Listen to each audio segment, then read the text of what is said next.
sing and swing. Evening visit with Mrs. Franklin D. Roosevelt. 2 o'clock on Thursday afternoon in Manila.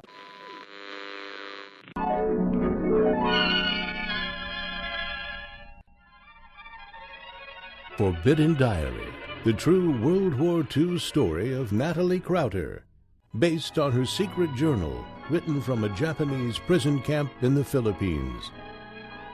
Episode 18, Our Camp. Previously on Forbidden Diary. First Italy, then Germany in 6 months, and maybe Japan a year from now. Man, I'll be glad to get the hell out of here. Don't you Americans like it in here? No, Mr. Hayakawa. Well, neither do we. August 7, 1942. It's been a week since the tragic confirmation of Rufus Gray's death. Rufus was killed from third-degree questioning and torture. And now, Episode 18.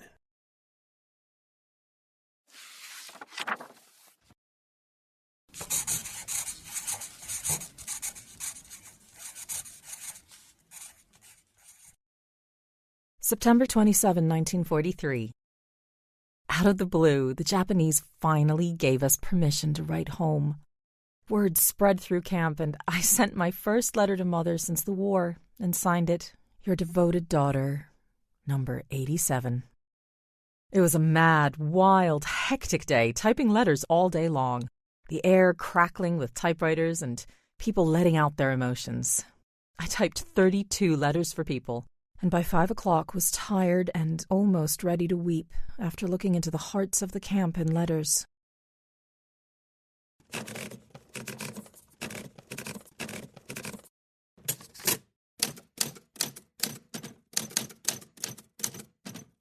Dear Mother, it's been so long that it now seems incredible that we may write. I'm still not very thin.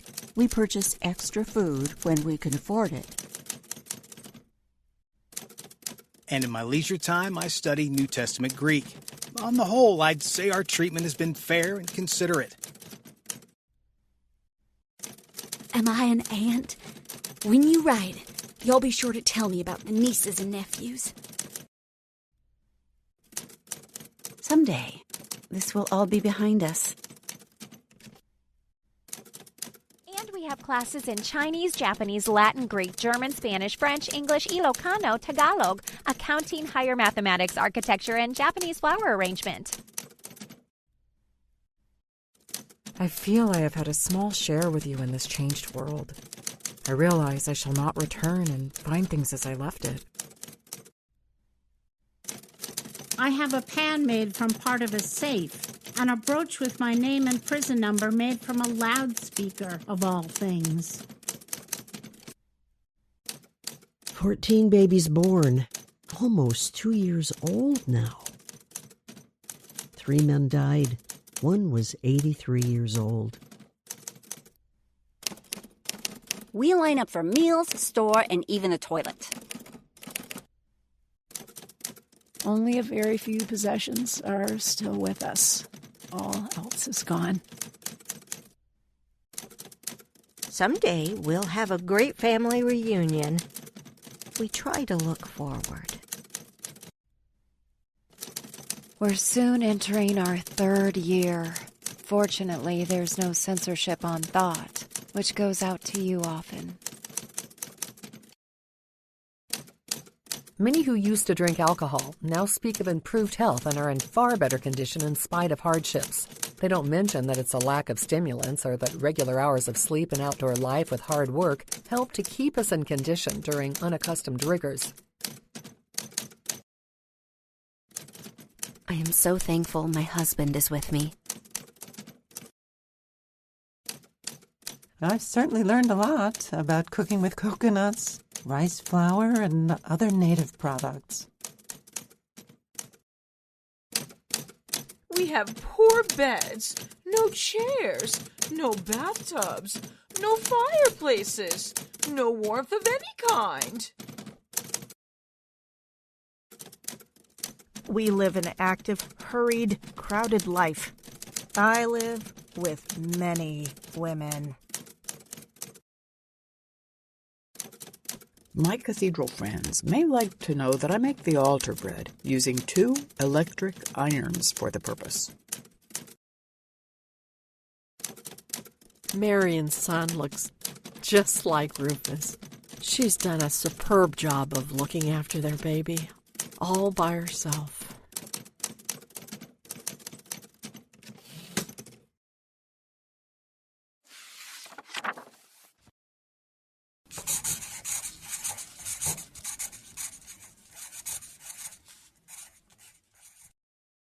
September 28, 1943.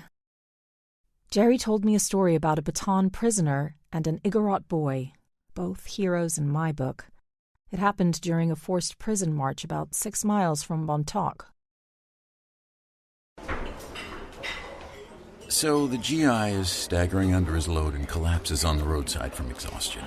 The guards don't notice and hike off without him when an Igorot boy creeps out from the bushes and tells the guy he'll hide him and take care of him. But get this, the GI says no because he's a sergeant and 10 of his men will get killed if he's missing.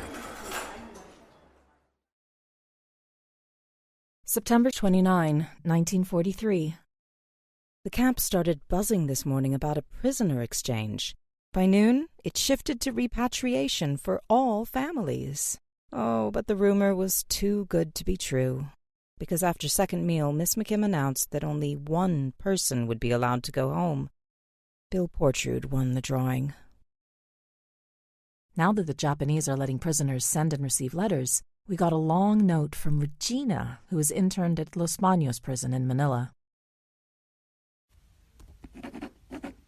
And if the Japanese send you down here, bring everything you can carry.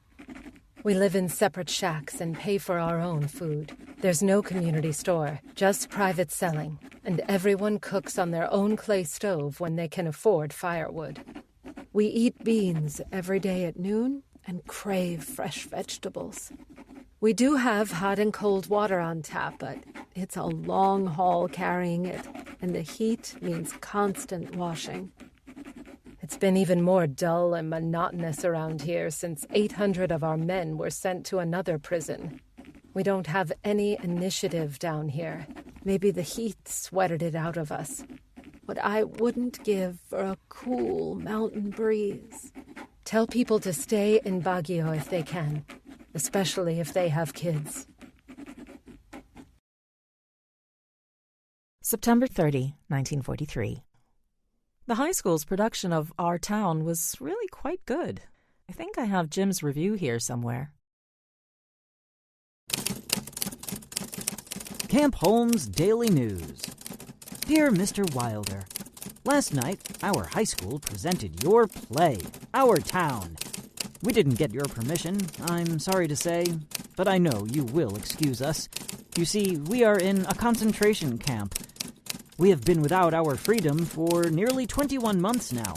Most of us haven't had any mail in that time, and none of us have been able to send any until recently.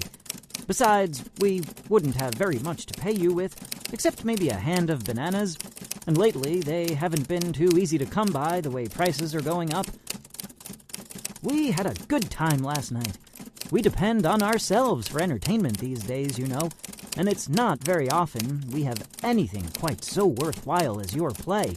Even sitting on a hard bench for 2 hours wasn't difficult. We had permission to have the lights on after 9:30. After we got out of the dining hall, we looked at the moonlight lighting up the mountains and the pine trees around here, and it didn't seem quite so hard to wait. Let us know if you want those bananas, Mr. Wilder, and thanks from Camp Holmes. October 2nd, 1943. Our underground radio still seems to be in operation because authentics are swirling around camp about Allies' victories in Europe.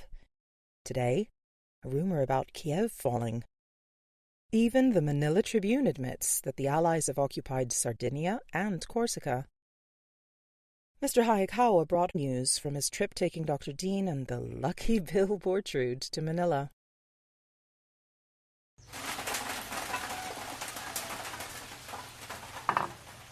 Here you go, honey. Submarine coffee. No sugar, no milk. Thank you, Jerry.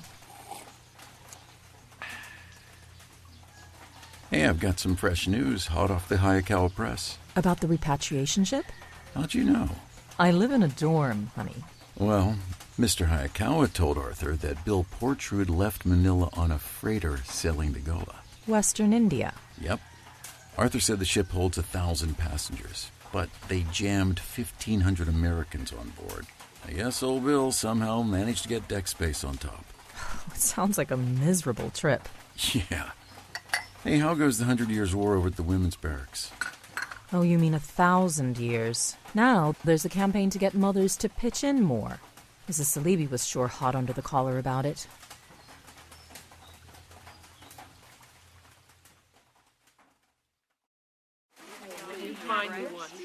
You're the one who has all the men.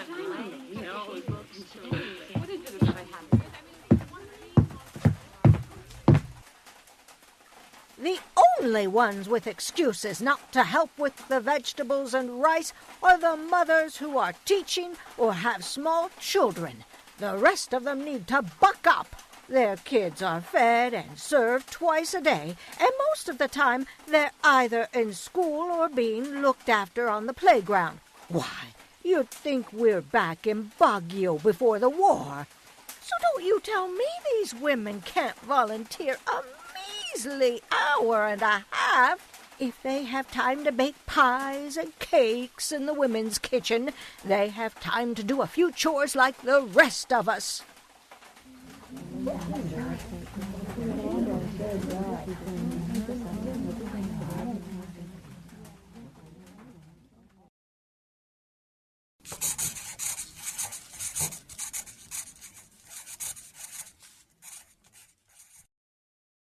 I told Jerry that I agreed with Mrs. Salibi, but do have to say that sharing the stove in the women's kitchen takes some orchestration and considerable time. Over 100 families use it for extra cooking. The top of the stove is first come, first served, so the burners are covered from AM to PM, mostly with pots people slip in to reheat coffee. It's a miracle there aren't many more fights. For the oven, there is a schedule, allowing 2 women at a time to use the oven once a week. Yesterday morning, Millie and I had the oven.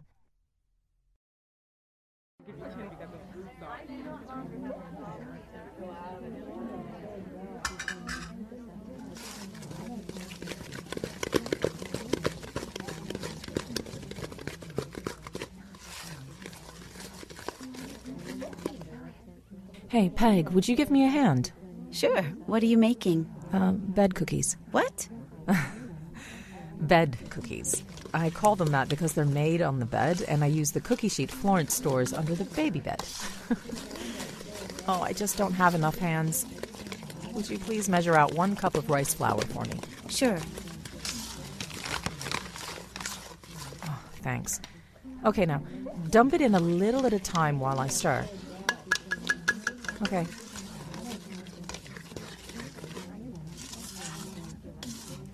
Another one, please. Oh, thanks.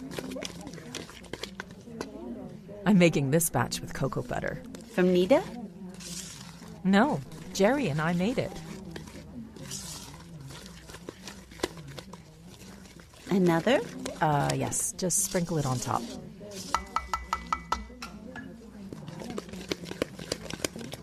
How did you make the coconut butter, pray tell?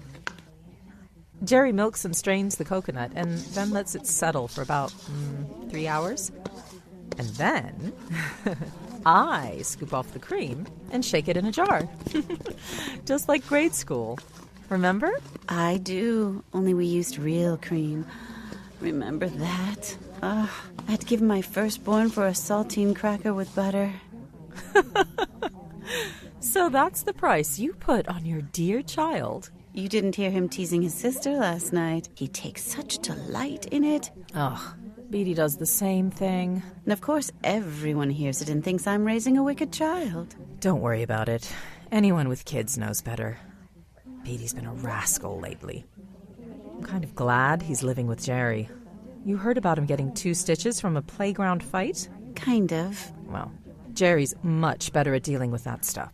Gosh, I wish Walter were here. Have you heard anything? No, not since Mr. Matsumoto visited. I'm sure Walter's still safe on Davao. I suppose. Is that all you have to do to make coconut butter? Well, there are a few more steps.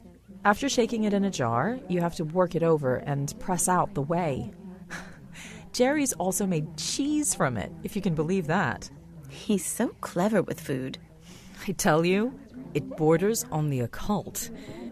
Still, if you can't do anything with the coconut leftovers, I'd hate to toss them. Well, they've been asking for coconut scraps at the soap factory. Really? Oh, okay. All right, ladies, everyone must be ready in 1/2 hour for inspections. That's 0930. Yeah, I know. Generals Nagasaki and Sato are both visiting today, so let's look sharp. Oh, you've got to be kidding. Oh, now I've got to stop and clean up. You'll still make it. I'll give you a hand. Oh, thanks, Peg. I haven't mopped the dorm and porch yet either. Why do we keep having generals visiting camp? Natalie! Natalie! It's your turn for the oven. I'm not going to get to use the oven until next week. Well, I say, the heck with the generals. You know, you're right. They're always late anyway.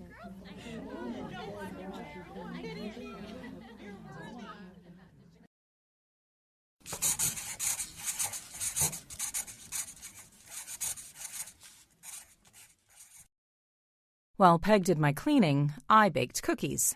It was a mad whirl of error and crumbs in every direction, which were saved to make pudding later. Of course, the generals arrived 15 minutes early, but only one sheet of cookies spoiled. October 3rd, 1943. The kids now have 2 or 3 parties a week, and there's one group that plays post office who are becoming more and more select and aggressive about it. Beatty's been in a stew for days over a pin he's making for his girlfriend, with her initials carved in ivory and painted in black. It's all he can think or talk about. After many errors, the pin was finally presented to the young lady, who wrote him a thank you note.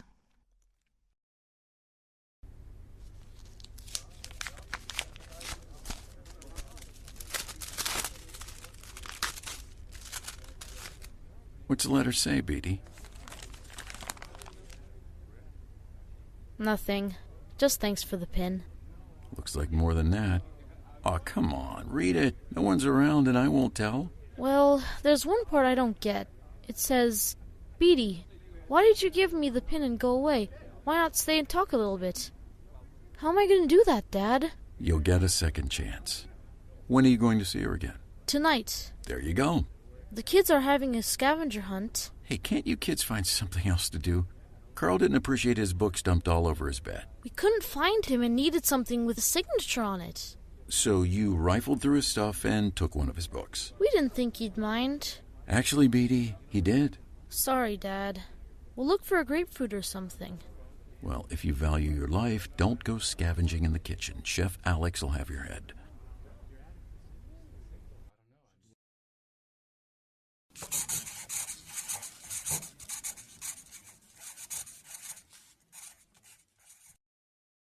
And that's young love in a concentration camp. I'd enjoy seeing our children's grandmothers' faces at hearing what Marge Moole said to their granddaughter the other day, spoken in typical camp lingo. Why, June, where'd you get that lovely gardenia in your hair? You must have a boyfriend on garbage detail who can get gardenias outside of camp. October 4, 1943. Since Miss McKim lost her translator job to Lieutenant Kira, she's been keeping herself busy teaching a class on Japanese history, using the Durant's Story of Civilization as a reference.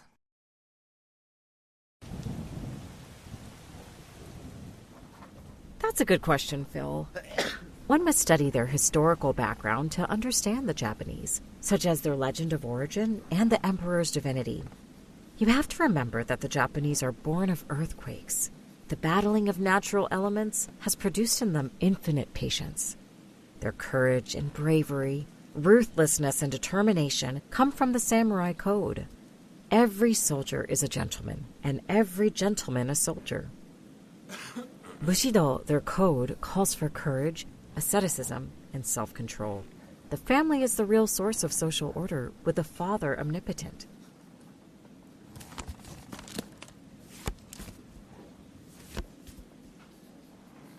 Now, as you recall from last week, most of Japan's art and language is from China and Korea. Shinto is the way of the gods, the domestic cult of family and ancestors, communal cult of clan ancestors, and finally, the state of ancestors. Buddhism in 522 filled the religious needs of the people and the political needs of the state. It taught piety, peacefulness, and obedience, to be content with a simple lot. Christianity came in 1549, but in 1614, the shoguns or military suspected political intrigue and outlawed it for 200 years.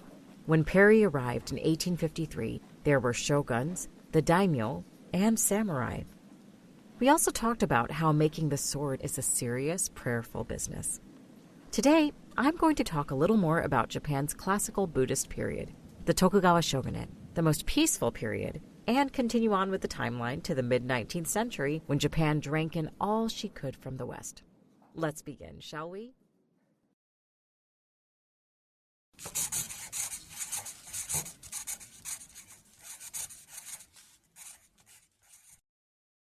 As much as the higher-ups would like, Miss McKim hasn't lost her status as honorable aunt and still talks with the guards who tell her their concerns about Europe. Mr. Hayakawa seems to have returned to relying on Miss McKim and called her to the guardhouse.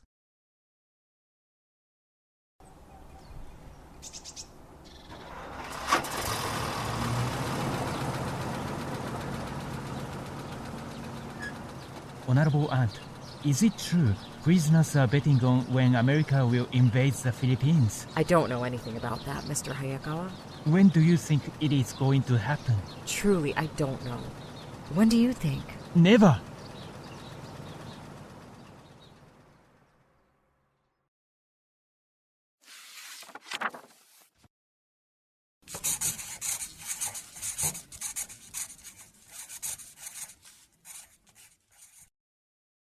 October 5th, 1943.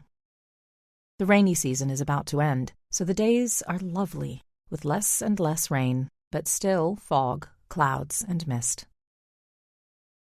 October 10, 1943. A gorgeous bag from Nida arrived with 2 pounds of peanut sugar candy, 6 eggs, cigarettes and matches, a grapefruit, and a kilo of white sugar. We ate the fried eggs at noon and wondered how Nida is doing.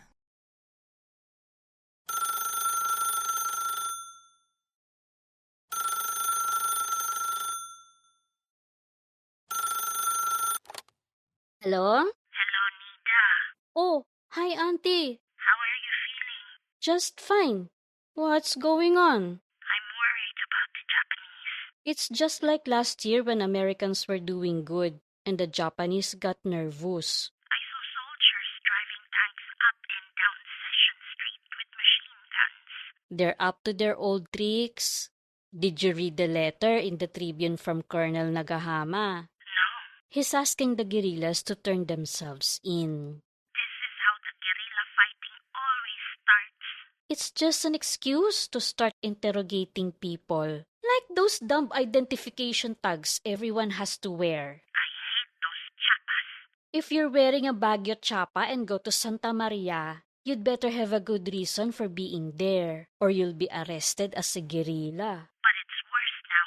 Japanese are doing crazy things. They're even taking bolos knives away from the igorots. You can take a bolo from an igorot. When did they do that? A few weeks ago when the igorots were celebrating in town, and they still haven't given them back. Igorots can't live without bolos knives. How are they going to cut coconuts and bananas? I'm praying this won't make Ismael want to join the resistance even more. Are you still worried about that, Sobrinita?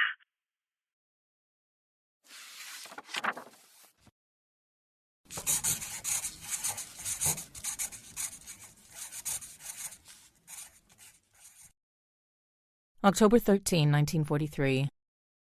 Poor Marge Moole. She's in bed with a malaria attack yesterday. Her son was carried down on a stretcher with the same, and her husband, Bill, still suffers from the effects of polio, but somehow maintains the camp's swimming pool. Because Beatty is in better health, we allow him to swim twice a week. Oh, he loves it. And Bill keeps the water so warm and clean. The new guard, another peasant type, is our latest laugh and annoyance. He constantly barges about in a consuming curiosity, full of ideas and unquenchable spirits.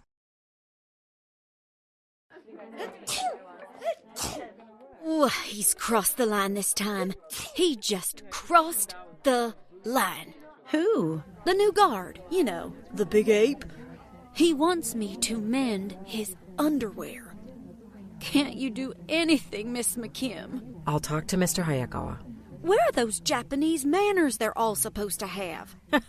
Not this one. He's just a poor farmer. A lot of the guards come from humble backgrounds. Yeah, but they know their boundaries with us women. What's with this guy? I think he's Looney Tunes. He does seem a bit off. He's a big ape, that's what he is. So, I fixed his little red wagon. I gave him a needle and thread and told him to sew it himself. Good for you. Well, then I left to take a bath. But get this, he was sitting on my bed sewing his BVDs. He just made himself right at home. It took him an hour.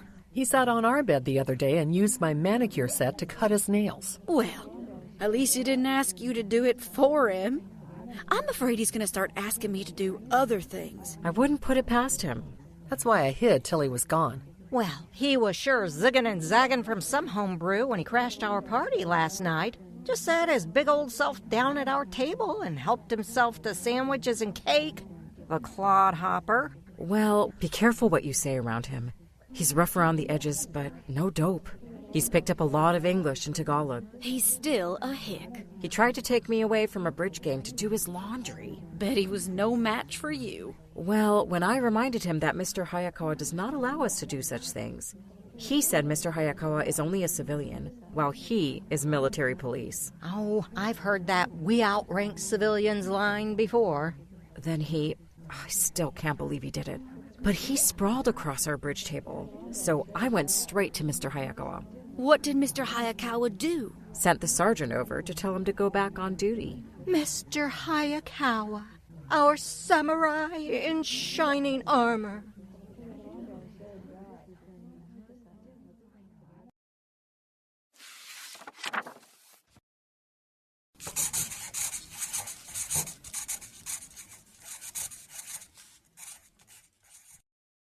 October 14, 1943. War is in the air once more. If Europe cracks, the Orient will get a body blow, and it won't be long. Most immediately, it is the natives the Japanese fear. Since the Japanese took away their bolo knives, the Igorots are holding meetings about independence. October 15, 1943. Jim Bozeman died suddenly at 1:30, and we are all very sad.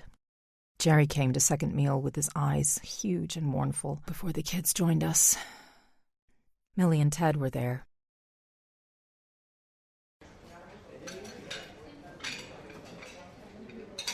It was a coronary thrombosis, Natalie. It lasted 15 minutes before he died. He wasn't even that old. There was nothing we could do. God, it was awful to watch Jim convulse while someone ran to get a doctor.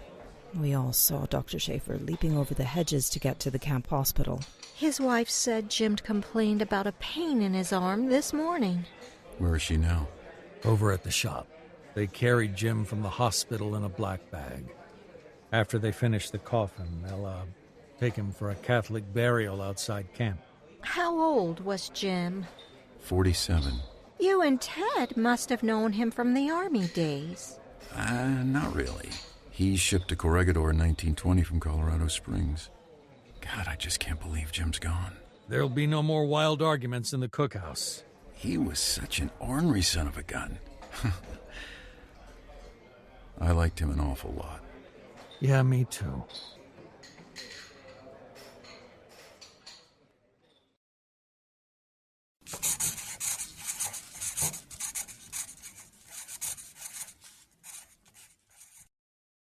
We used to enjoy listening to Jim's stories about the week of panic before the invasion.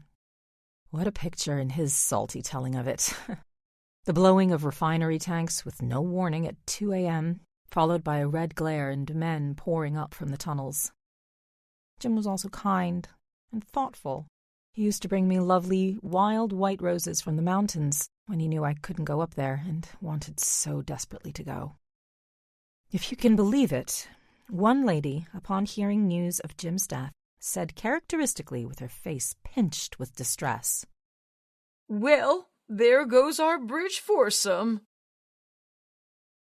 Jerry will miss his friend. October 16, 1943. I suppose it was only a matter of time. Someone came up with a parody of our town, renamed it Our Camp, and put on a show last night. It was a riot, full of wonderful lines straight from camp life, the epitome of camp satire and cynicism, and just the tonic we all needed. The last scene, the one where ghosts of the dead in a New England graveyard talk to the living about the meaning of life, made us rock back and forth with laughter. Instead of it being 1910, our camp takes place in 1949, 6 years from now. We're still interned at Camp Holmes and are being visited by spirits from the future who've been set free and come back to give us advice about living on the outside.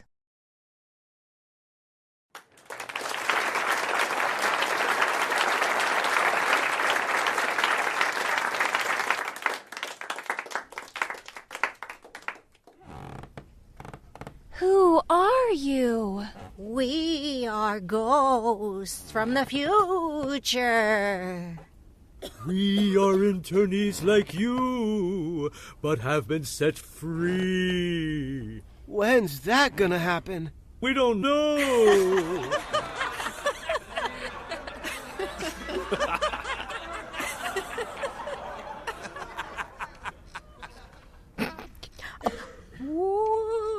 We've come to give you advice, to tell you not to worry. You'll get used to being out of prison.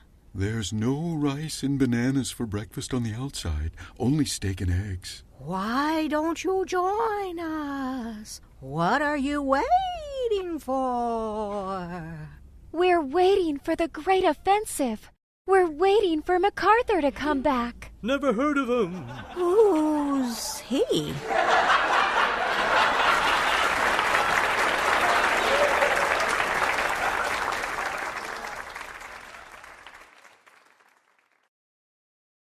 This concludes Episode 18. Be sure to tune in for the next episode of Forbidden Diary, the true World War II story of Natalie Crowder, based on her secret journal written from a Japanese prison camp in the Philippines.